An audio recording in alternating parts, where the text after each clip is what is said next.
All Assam Tribal Sangha Zindabad. Tribal Unity Zindabad.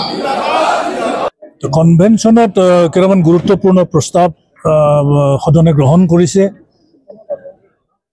ইতিমধ্যে যোৱা 31 July তাৰিখে অসম চৰকাৰে কেবিনেট সিদ্ধান্ত গ্ৰহণ কৰি তিৰাপ ট্ৰাইবেল বেল্টত কেইবাটাও জনগোষ্ঠীক সুৰক্ষিত শ্ৰেণী হিচাপে অন্তৰ্ভুক্ত কৰাৰ এটা সিদ্ধান্ত গ্ৰহণ কৰিছে এই সিদ্ধান্তটোক উঠাই ল'বৰ কাৰণে আজিৰ অভিৱৰ্তনে দাবী জনায় কাৰণ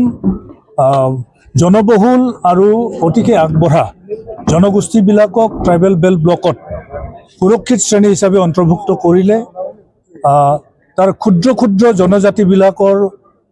অধিকাৰবিলাক খৰ্ব হ'ব তেওঁলোক ভূমি অধিকাৰ হেৰুৱাব আৰু ক্ৰমান্বয়ে তেওঁলোক নিঃশেষ হৈ যাব গতিকে ট্ৰাইবেল বেল্ট ব্লকসমূহত এইটো ট্ৰাইবেল বেল্ট ব্লকৰ ভূমিৰ ৰক্ষণাবেক্ষণৰ যি ব্যৱস্থা হ'ল এইটো হৈছে জনজাতিসকলৰ আত্মা গতিকে এই আত্মাক ভাগি ছিগি চুৰমাৰ কৰাৰ প্ৰয়াস কৰিব নালাগে বুলি চৰকাৰক আজি সকীয়াই দিছে অভিৱৰ্তনে আৰু ইতিমধ্যে যিবোৰ কেবিনেট ডিচিশ্যন হৈছে বা নটিফিকেশ্যন হৈছে এইবোৰ ডিনটিফাই কৰিব লাগিব আৰু ট্ৰাইবেল বেল্ট ব্লকৰ আইনটো ইনটেক ৰাখিব লাগিব ট্ৰাইবেল বেল্টত ট্ৰাইবেল তথা অন্যান্য পিছপৰা শ্ৰেণীৰ যিখিনি সুৰক্ষিত শ্ৰেণী আছে তেওঁলোকৰ ভূমিটো অক্ষত অৱস্থাত ৰাখিবৰ কাৰণে অভিৱৰ্তনে দাবী জনাইছে WPT বিভাগে প্ৰথমতে ৰিজাৰ্ভেশ্যন পলিচিটো চাইছিল কিন্তু এতিয়া এইটো পাৰ্চনেল এণ্ড ট্ৰেইনিং ডিপাৰ্টমেণ্টে চাইছে এই ডিপাৰ্টমেণ্টটো এইটো ৰেষ্টৰ কৰিবৰ কাৰণে আমি দাবী জনাইছোঁ এই ডিপাৰ্টমেণ্টটোক ট্ৰাইবেল এফেয়াৰ্ছ প্লেইন ডিপাৰ্টমেণ্টলৈ পুনৰ ঘূৰাই দিবৰ কাৰণে আমি চৰকাৰক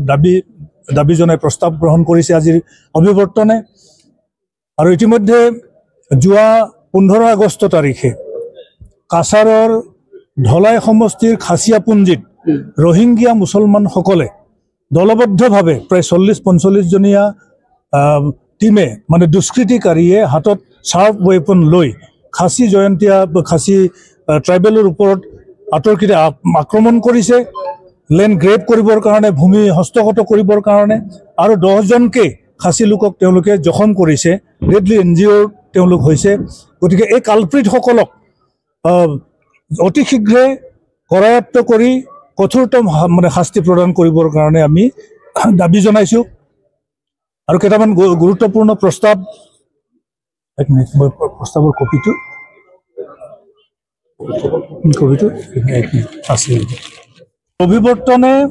বৰ্তমানে থকা ট্ৰাইবেল বেল্ট ব্লকৰ বাহিৰত যিবোৰ ট্ৰাইবেল গাঁও আছে বা অঞ্চল আছে সেইবিলাকক সামৰি নতুন নতুন ট্ৰাইবেল বেল্ট ব্লক গঠন কৰাৰ চৰকাৰৰ যি প্ৰতিশ্ৰুতি সেই প্ৰতিশ্ৰুতিটো পালন কৰিবৰ কাৰণে আজিৰ অভিৱৰ্তনে দাবী জনাইছে বিধানসভাত নতুন আইন প্ৰণয়ন কৰি চৰণীয়া পথাৰ পানীতল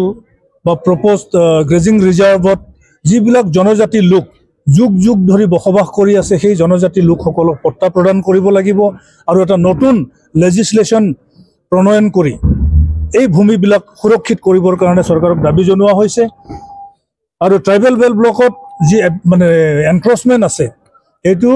গুৱাহাটী হাইকোৰ্টৰ যি জাজমেণ্ট 78/2012 যি জাজমেণ্ট এই কেছটোৰ PIL কেছটোৰ জাজমেণ্টক মান্যতা প্ৰদান কৰি ট্ৰাইবেল বেল্ট ব্লকতো এলানি এভিকশ্যন ড্ৰাইভ চলাবৰ কাৰণে গভৰ্ণমেণ্টক আমি দাবী জনাইছোঁ আৰু মিচিং তিৱা ৰাভা অট'নমাছ কাউন্সিলক 6ষ্ঠ অনুসূচীত অন্তৰ্ভুক্ত কৰাৰ দাবী জনোৱা হৈছে আৰু বিশেষকৈ ঠেঙাল সোণোৱাল দেউৰী আৰু বড়ো কছাৰী ৱেলফেয়াৰ অট'নমাছ কাউন্সিলকো সাংবিধানিক মৰ্যাদা প্ৰদান কৰিবলৈ দাবী জনোৱা হৈছে অনুসূচিত জনজাতি হিচাপে স্বীকৃত মেছ আৰু হাজংসকলক অট'নমাছ কাউন্সিল প্ৰদান কৰা আৰু ট্ৰাইবেল বেল্টক সামৰি তাত থকা এবৰিজিনেল যিখিনি ট্ৰাইবেল আছে সিংফো টাংচা টাইফাকে টাই খামিয়াং টাই টুৰুং চেমা এইসকলক অট'নমাছ কাউন্সিল দিবৰ কাৰণে আজিৰ অভিৱৰ্তনে দাবী জনাইছে অসম চৰকাৰৰ তথ্যমতেই বিগত বিধানসভাৰ অধিৱেশনত চৰকাৰৰ পক্ষৰ পৰাই কোৱা হৈছে যে ST হিলছ আৰু ST প্লেইনছৰ কাৰণে অসম চৰকাৰৰ বিভিন্ন বিভাগত বিভিন্ন কেডাৰত প্ৰায় 8,000 চাকৰি বেকলগ হৈ আছে অসম চৰকাৰে ইতিমধ্যে প্ৰায় 1.5 লাখ চাকৰি দিছে শিক্ষিত নিবনুৱা যুৱক যুৱতীসকলক কিন্তু বিগত সময়ছোৱাত 1.5 লাখ চাকৰি দিওঁতে ট্ৰাইবেলৰ এই যিখিনি বেকলগ ST হিলছ আৰু ST প্লেইনছৰ বেকলগখিনি ফিল আপ কৰা নাই গতিকে পৰৱৰ্তী সময়ত মকৰলৰ সময়ত এই বেকলগখিনি ফিল আপ কৰিবৰ কাৰণে আজিৰ অভিৱৰ্তনে দাবী জনায়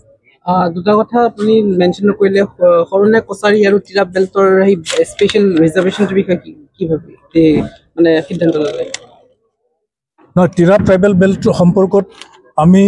আজিৰ অভিৱৰ্তনে যিহেতু কেবিনেট সিদ্ধান্তই ট্ৰাইবেল বেল্ট ব্লক গঠন কৰাৰ যি মূল উদ্দেশ্য সেই মূল উদ্দেশ্যতে আঘাত সানিছে আৰু এইটো ট্ৰাইবেল বেল্ট ব্লক গঠনৰ তাহানিৰ গভৰ্ণমেণ্টৰ যিটো সিদ্ধান্ত আৰু ইয়াৰ যিবিলাক প্ৰভিজনছ আছে প্ৰভিজনবিলাক জনজাতিসকলৰ আত্মা গতিকে এই আত্মাক আঘাত কৰিব নালাগে চৰকাৰে আৰু